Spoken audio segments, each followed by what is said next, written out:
Assalamualaikum warahmatullahi wabarakatuh.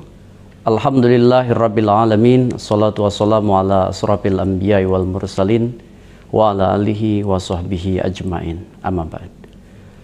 Bulan Ramadan telah tiba menghampiri kita. Ini sebuah berkah untuk kita semua karena tahun ini kita bisa kembali menikmati ibadah di bulan Ramadan, terutama di tahun 1446 Hijriah. Mudah-mudahan datangnya bulan Ramadan bisa menguatkan kita semua untuk betul-betul fokus beribadah kepada Allah Subhanahu wa Ta'ala. Sesungguhnya kedatangan bulan Ramadan bisa dinikmati, ditafsiri, sekaligus diikuti dengan beragam aktivitas positif, baik bagi diri kita, keluarga kita, maupun bangsa dan negara kita. Kehadiran bulan Ramadan tentu memberi kesempatan kita untuk beribadah, bukan hanya ibadah yang sifatnya vertikal, tetapi juga ibadah yang sifatnya sosial. Allah Subhanahu wa Ta'ala sudah memberikan kesempatan kepada kita semua untuk berada dalam satu kesempatan yang sangat baik sekali, momentum yang sangat positif sekali, yakni kita menahan diri dari ragam aktivitas yang tidak selaras dengan kaidah-kaidah hukum, kaidah-kaidah syariah, etika, dan keadaban. Teman-teman sekalian, menahan diri bukan hanya menahan dari sifat lapar dan dahaga. Menahan diri juga harus menahan dari ragam aktivitas yang tidak positif dan bahkan bisa merugikan diri kita, keluarga kita, bangsa dan negara kita. Salah satu contohnya adalah menahan diri untuk memanfaatkan media yang kita gunakan sehari-hari. Ini yang disebut sebagai kanal komunikasi. Contohnya yang paling konkret adalah pemanfaatan ruang digital, pemanfaatan internet, termasuk di dalamnya adalah media sosial. Media sosial sekarang menjadi aktivitas keseharian kita, mulai dari bangun tidur sampai kembali kita tidur. Oleh karena itu, maka konten penggunaan internet harus kita selaraskan dengan kebutuhan, bukan hanya dengan keinginan. Teman-teman sekalian, kita memahami bahwa tingkat penetrasi internet di Indonesia sangat tinggi sekali. 79,5% dari penduduk Indonesia menggunakan internet. Berarti plus minus sekitar 221 juta penduduk Indonesia menjadi internet user. Oleh karena itu, maka jumlah yang besar ini tentu harusnya berkontribusi signifikan pada perbaikan peradaban.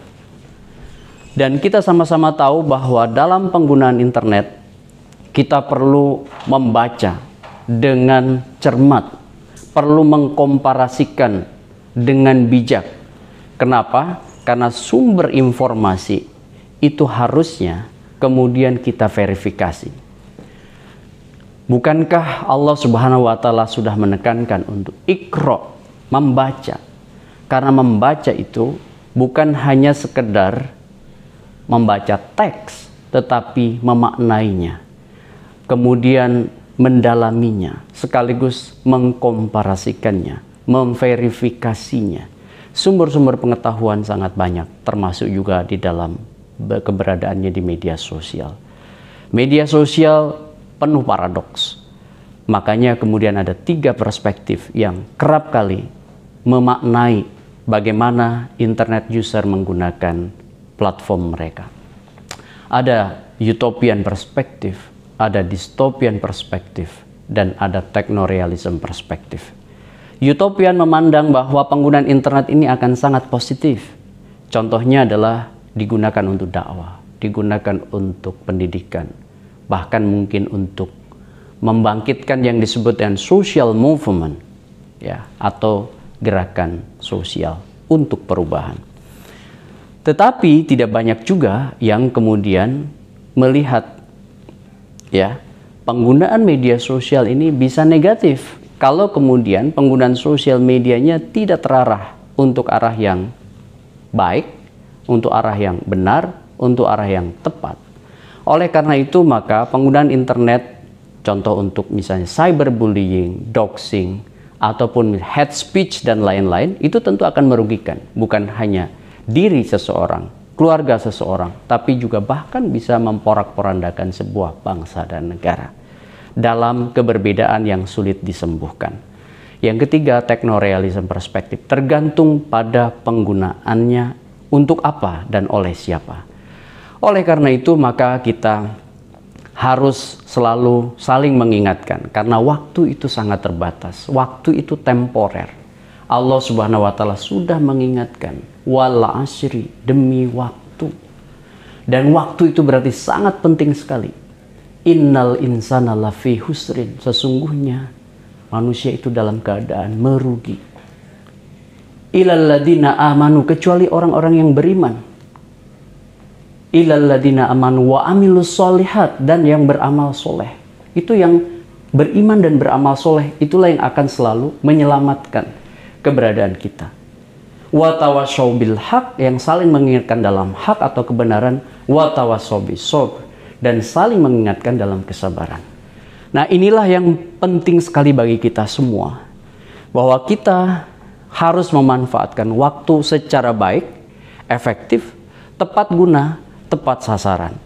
Seluruh orang yang kemudian bisa memanfaatkan waktu dengan produktif, efektif, tepat guna, tepat sasaran, dan menahan diri dari hal-hal yang tidak berguna, tidak bermanfaat, yang akan memberi keselamatan bagi dirinya, bagi lingkungannya, dan tentu bagi bangsa dan negaranya.